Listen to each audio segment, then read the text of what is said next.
Somewhere beneath the streets of Tehran, there is a room that does not officially exist. No address, no record, no map. For years, Western intelligence agencies suspected it was there.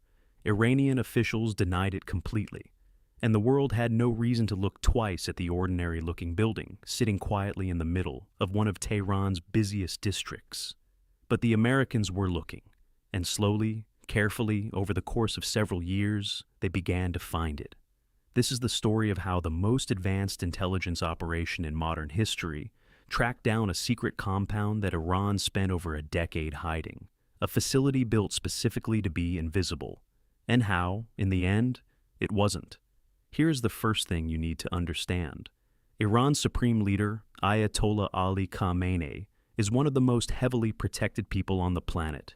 He has multiple residences, a large and highly trained security detail, decoy vehicles, decoy schedules, and a network of underground bunkers spread across Tehran that were built precisely so no foreign government could ever pinpoint where he actually was at any given moment.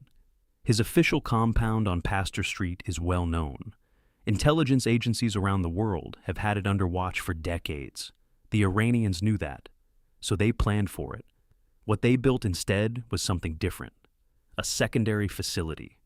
Completely off the books, not connected to any government procurement record that outside analysts could trace, not listed on any official building permit in Tehran's municipal records, and not visible, at least not in any obvious way, from the air. The idea was straightforward. If you cannot hide the man, hide the location. But here is the problem with hiding something that large underground. It still needs power, it still needs water, it still needs air, it still needs communications. And every single one of those things leaves a trace. That trace is exactly what the Americans found first. The National Geospatial Intelligence Agency, the NGA, is a U.S. government body most people have never heard of. Their job is to study the physical world from above and find things that do not add up. In the mid-2000s, analysts working within this agency began noticing something strange about a specific city block in central Tehran. The electrical grid data for that block, collected through a combination of satellite thermal imaging and intercepted infrastructure monitoring, showed power consumption far higher than the surface-level buildings in that area could ever justify. The structures above ground were mid-sized administrative buildings, ordinary offices, nothing that would need that much electricity. But underground systems, ventilation, lighting, climate control, backup generators running continuously, would. That was clue number one. Clue number two came from water. The same block was pulling an unusual volume of water through municipal supply lines. Again, too much for what was visible above ground. Enough for a large number of people living and working below street level on a permanent basis. These two data points alone were not enough to act on.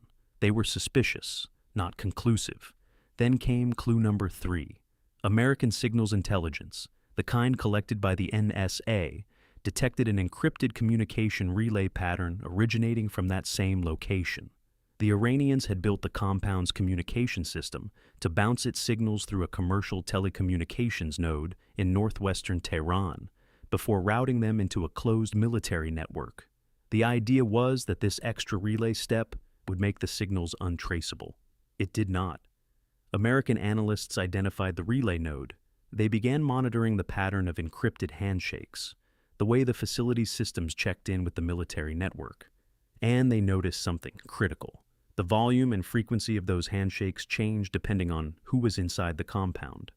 When the facility was in standby mode, the signal traffic was low and steady. When a senior figure arrived, it spiked. When the supreme leader himself was present, it spiked dramatically. All three clues combined into one conclusion. The compound was real, and the Americans now had a window into when it was being actively used. Technical intelligence can tell you a lot. It cannot tell you everything. The CIA understood this. So, alongside the satellite and signals work, they had spent years running a quiet but determined human intelligence operation inside Iran. This is a slow process. It is not like the movies. It involves identifying individuals with access to sensitive information, studying their lives and vulnerabilities over long periods of time, and carefully, patiently building a relationship that eventually leads to the sharing of information. Sometimes it takes years before a single piece of useful intelligence is passed. In this case, the human intelligence element added something the technical sensors could not provide. A mid-level Iranian logistics official, whose identity has never been publicly confirmed, had, over the course of several years, provided Western intelligence with supply chain information, specifically details about the routing of armored equipment, encrypted communications hardware, and medical supplies to locations that carried no official government designation. That information helped analysts triangulate the compound's exact position. It also confirmed what the power and water data had suggested. This was not a small facility. The supplies being routed to it matched what you would need to sustain a large number of people underground for an extended period.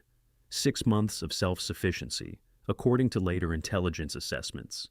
Enough food, water, medication, and fuel to outlast a prolonged military campaign above ground.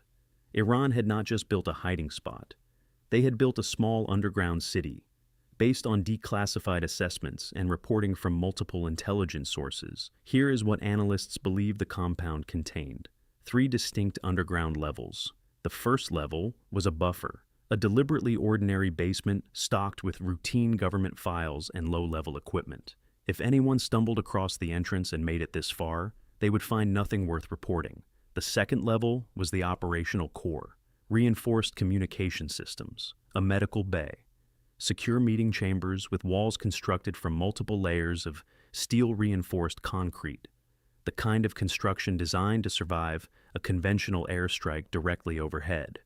The third and deepest level was the personal quarters, climate-controlled, sealed from above, equipped with independent air and water supplies, designed to be completely self-sustaining regardless of what was happening on the surface.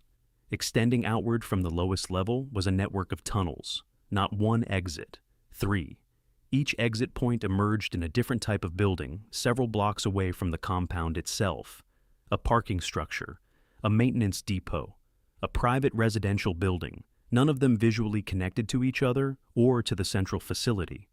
The engineering logic was clear. If the compound above was ever struck, the occupants could move horizontally through the tunnels and emerge at a safe distance before any emergency response reached the original site. The Iranians had studied how previous underground facilities had been destroyed. They had built their countermeasures into the design from the beginning. The deepest chambers were positioned and angled specifically to defeat the penetrating capability of standard bunker-busting munitions. Even a bomb designed to punch through several meters of reinforced concrete would, in theory, exhaust its momentum before reaching the occupied rooms. It was a careful, methodical piece of engineering, and it had a flaw. Every system designed to stay hidden requires infrastructure to function, and infrastructure generates data. The Iranians had solved most of the obvious problems. They had disguised the entrance, hidden the supply routes, encrypted the communications, built the exits into unrelated buildings, trained the security detail to blend in with ordinary city traffic. But the communication relay system, the one they believed made their signals untraceable, had an unintended consequence. Because the relay added an extra step to every communication, it also added a consistent and measurable delay. That delay had a specific signature, and that signature was identifiable. Once American analysts learned to recognize it, they could detect it reliably. They could tell when the relay was active. They could tell when it was carrying high-priority encrypted traffic versus routine standby check-ins. And over time, by mapping those patterns against other observable data, vehicle movements near the compound's disguised exits, changes in the security detail's patrol behavior, shifts in power consumption, they built a remarkably accurate model of the facility's operational rhythm. They knew when it was empty, they knew when it was staffed, and they knew when the supreme leader was inside it. That last piece of information, reliable, repeatable, confirmed through multiple independent intelligence streams, was what transformed a years-long surveillance operation into an actionable intelligence product. This story is not really about one compound in one city. It is about something bigger than that. It is about the limits of secrecy in a world where almost everything leaves a measurable trace. Iran's engineers and security planners were skilled. The compound they built was genuinely sophisticated. It took years of patient, multi-layered intelligence work to find it. Most countries in the world would never have had the technical capability to locate it at all. But the facility could not exist without power. It could not function without water. It could not communicate without signals. And all three of those necessities left signatures that, with enough time and enough analytical capability, could be found, studied, and decoded.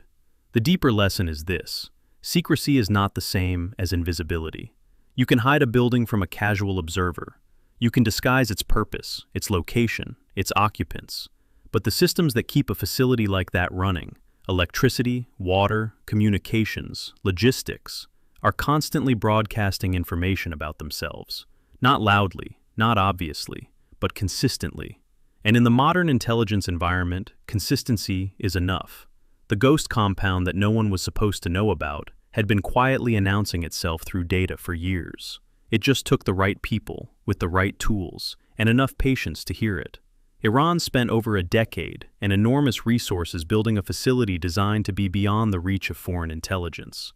They thought about every visible vulnerability and engineered a solution for each one.